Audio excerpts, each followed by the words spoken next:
Season 1, I think on most shows is about, creating the world, creating the universe, the sandbox, so to speak. As series go on, they have to get deeper. Your characters have to get more complex, your stories have to get more complex, your universe needs to get more complex. And so, obviously as we continue on, hopefully into a fourth and then, maybe a fifth season, it's important to expand not only the universe, but the characters. At the end of every year, the writing team gets together, and along with the directors and with feedback from the actors, and of course, having known how the fan reaction is to the first 10 episodes, we sit down and we try to figure out, what we can be doing better. And one of the big things that we targeted was better dynamics between the team, better chemistry between the team.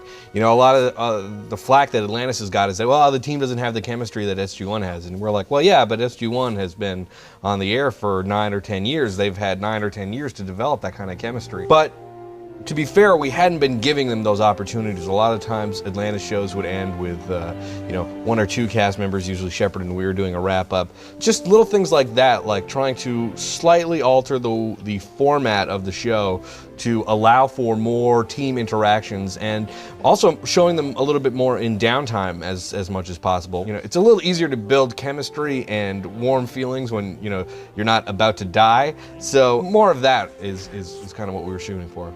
The other thing we really wanted to do was expand the Stargate universe. And one of the main things that we wanted to do was take the Wraith from a, must-suck life, space vampires, to A, specific characters, and B, show a little bit more of what their world is like. And so the two ways we do that are, of course, in Satita, Rob Cooper's opus, giant episode. We get to see that single Wraith, that kind of Wraith king, so to speak, who, has a grudge against Ronan for not dying, basically, and sets up this kind of Running Man type situation for him. That episode is spectacular. But then, of course, there's also Common Ground. You really get to spend some time with a Wraith that's not on a frenzied killing spree, where you have Shepard and a Wraith played spectacularly by Chris Heimdall. It's like spending time with a killer. The most terrifying thing is that they're actually kind of human. The Wraith have good points, and they're not evil for the sake of being evil. They need us as food. They see us as lesser beings. I don't really give a damn. You pace in your cell, cursing that I took years from you. I stand here cursing that I was not allowed them all. And so it's kind of terrifying to get to know them in that way, and also really interesting. So, I think both Satita and Common Ground really expanded what we know about the Wraith. Up until season 3, our only real bad guys were the Wraith and the Janai, and throughout the course of season 2, the Janai had essentially become allies, and although there was, rogue squadrons of Janai out there that were, not friendly with us, we were only left with the Wraith. And so the idea was to introduce a new bad guy, and by new, we mean kind of revisit a old bad guy from Stargate SG-1. The Replicators had always been a huge presence in the SG-1 universe, at least in the latter seasons, and it had actually always been the intention to show where they had come from, and that the Ancients had started the Replicators. Eventually evolving into the most effective and efficient form they knew of. This is how we were born. There was some reluctance on my part. Atlantis makes such strides to differentiate itself from SG-1, and I felt like this was maybe a step backwards, bringing over or reprocessing a villain. That was the worst thing I've ever experienced. It gets worse. And I thought the fans would just be like, oh, this is just the Replicators again. And then when it started to leak out early in the year, it wasn't like, no, Replicators. It was Replicators! We have a very specific direction for where we're going with the Replicators, and then obviously can't say very much about the very secret, top secret Replicator arc in season 4.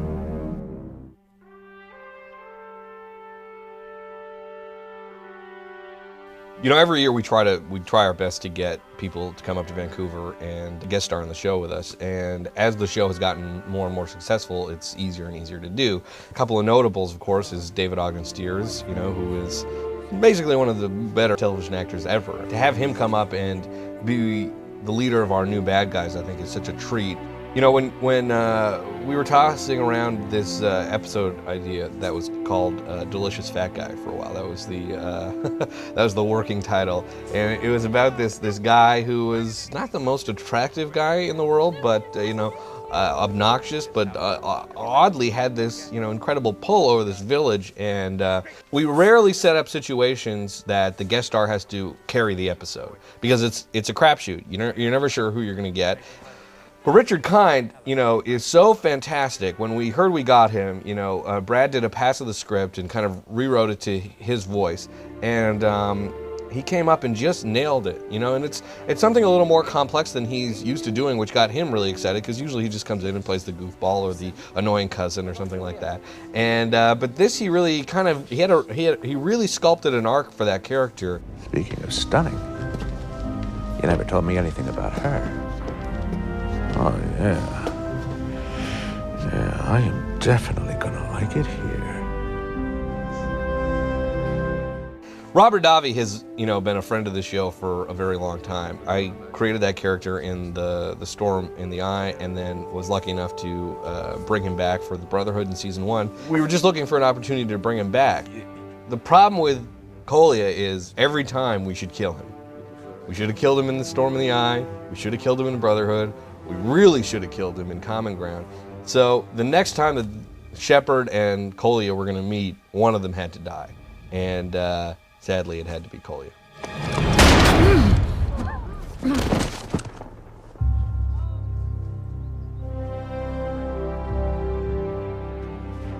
Obviously, Mitch Pileggi, greatest guy in show business, one of just the nicest people ever, and such a presence on film, sat in this very chair and commanded the Daedalus successfully for a season and a half. Now, Mitch again is kind of an icon in science fiction and an icon in television, and we were only using him intermittently and was swiped up by another show. It was harder and harder to get him in the end of the year. So we decided, well, let's bring in another ship. We didn't want to kill that character because ideally we'd like to bring both of them back all the time. But let's bring in another ship. Let's introduce the Apollo. Michael Beach's name came up on the list. That was a no-brainer. And he came in and just nailed it. I felt really bad for him because it was on his first day. He's got to do, in First Strike, there's this conference room, briefing room scene where it's basically his character within the body of the episode is kind of recapping past events. And here's this poor guy who had never seen the show, comes in and's got to start talking about the IOA, the human form replicators, their nanite cells, and these anti-replicator weapons. And he really was having trouble with it as we were shooting everyone else's coverage. And I was like, uh-oh, I think we might have made a terrible mistake. We turn around to do his coverage, he nails it in one take. Guy is a superstar. So hopefully we will have him back. Replicators are self-replicating robots, which means that they can... Yes, I'm aware of that. Thank you, Doctor. But they're not like the Milky Way replicators. Their ships aren't built from nanocells. They're constructed of real material that can be destroyed.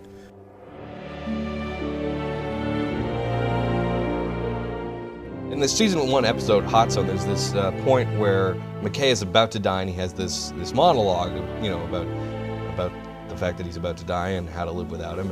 And he, at the end of it, says, listen, I have this sister somewhere. Could you find her where you were kind of estranged? Now, I originally wrote it as we have a brother, only because I have a brother and I have a limited imagination, so I'm not good at pretending. And he came up to me and said, do you mind if I change this to sister?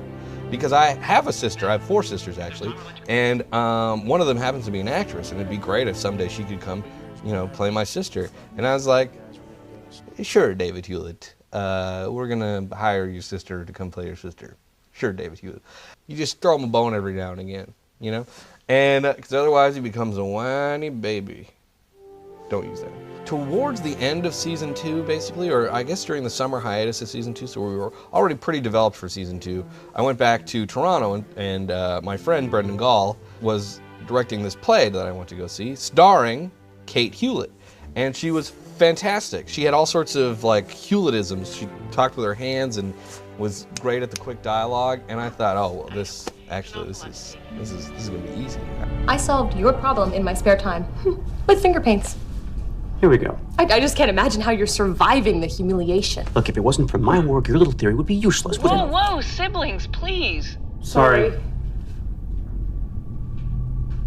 What? Well, it's just that you both said sorry in that cute little Canadian way, and I... Sorry. So, I mean, I love that episode for a bunch of reasons. One, it was just a lot of fun to do. We actually hired my friend Brendan Gall to play Kate's husband in the show. So it was a really familial feel on the set, and that was just a really fun couple of weeks. There's just a lot of heart in that episode that is sometimes really hard to infuse into those bigger episodes. It was great to see McKay really grow within that episode. I was writing the scene where she's yelling at him for, not being a good brother, and she says, just all you would have needed to do is just call me on Christmas, call me on my birthday, just say, are you okay? Are you happy? And when I wrote that, it just kind of came out, and I was like, I got my ending. I know how to end this now. And then at the end, you have McKay stumble through, and he doesn't know what to say. He's bad at, saying sorry. He's bad at apologizing. He has no tools for kind of doing it. And he almost out of frustration just hugs her and says, are you happy? Are you okay? How are you? You happy? You okay? Yeah, Mayor. I am. I really am. And that's all she needs. And isn't that all we really need? Well, Sunday was an episode that I have been wanting to do since I got on staff. It was basically, I wanted to do an episode about their day off. Doing an episode like that really shows a different side to our characters. And like we were talking about, season 3 was kind of all about expanding the characters. And a good way to do that is to show them in situations that we don't usually see them in. It kind of follows 4 or 5 different characters as we lead towards this inevitable tragedy. And the problem with doing a show about somebody's day off is there's no jeopardy. So we tossed around ideas for quite a while about what would be that horrible event that these vignettes could lead up to. We just made the handoff.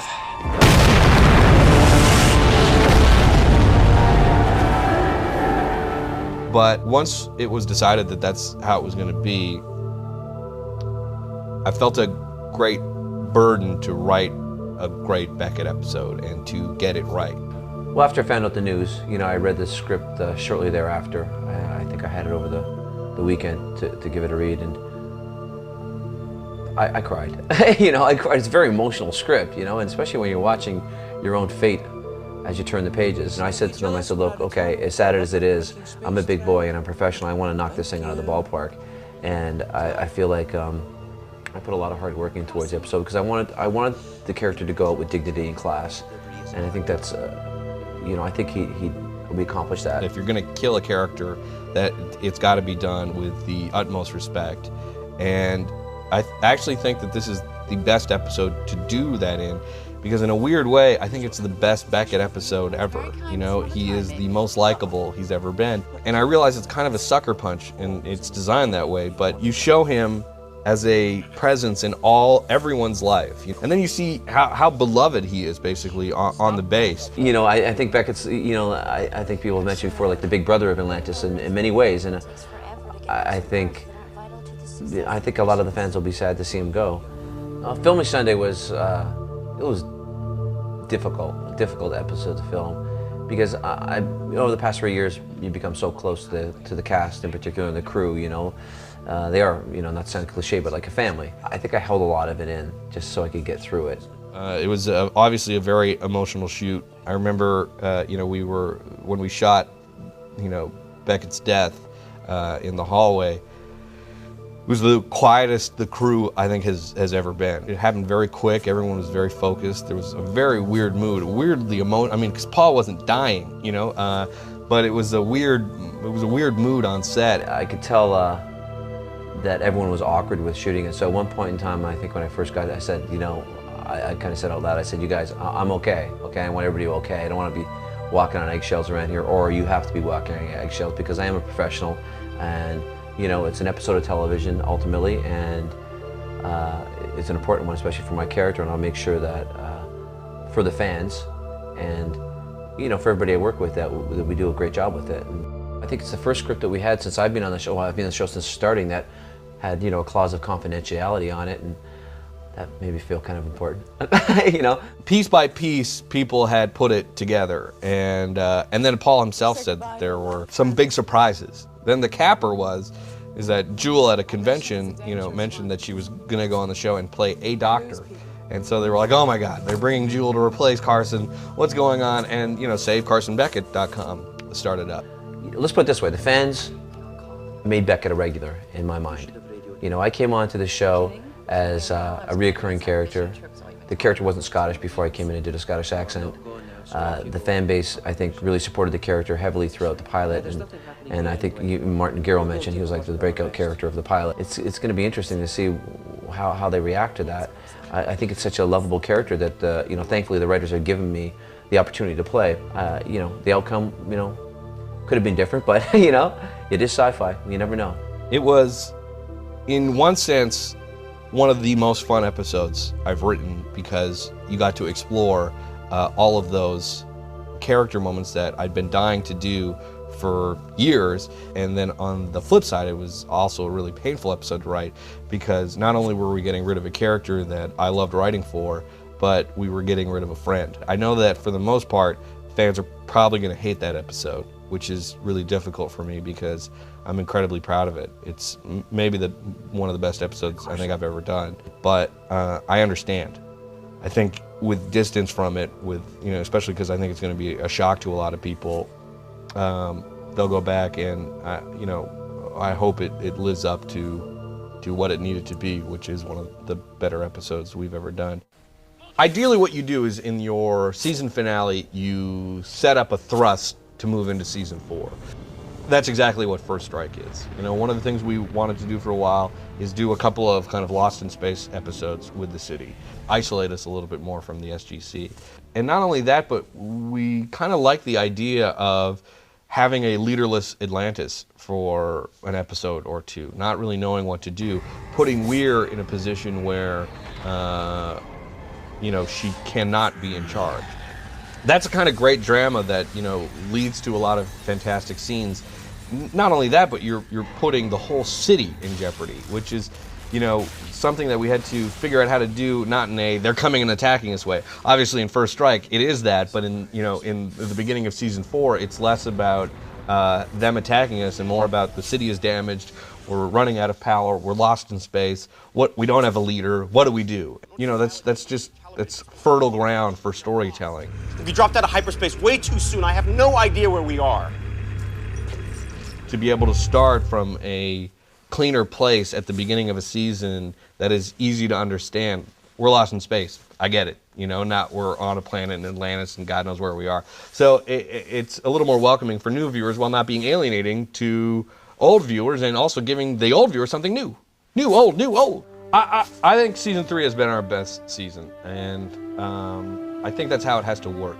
When I hope I don't look back on season 4 and be like, season 3 was our best season. True. Every year we have to get better. Every year we have to win the fans. Every year we have to hold them. One of the most telling things about our numbers in the States was, although there was, a slight lack of publicity for us at the beginning, our numbers grew all year. So what that says to me is that people tune into the show and like, oh, you know what, this is pretty good, I'll watch it next week, and we grow our audience. And at the end of the day, that's all we can be responsible for is once you've watched it, we keep you. And I'm phenomenally proud of the work we've done. I think the first 10 episodes of season 3 is the best 10 episode run the season has ever done, and the back 10, although it's not as consistent, I think it has some of our best episodes ever. So I'm really happy and really invigorated to go in and work on season 4.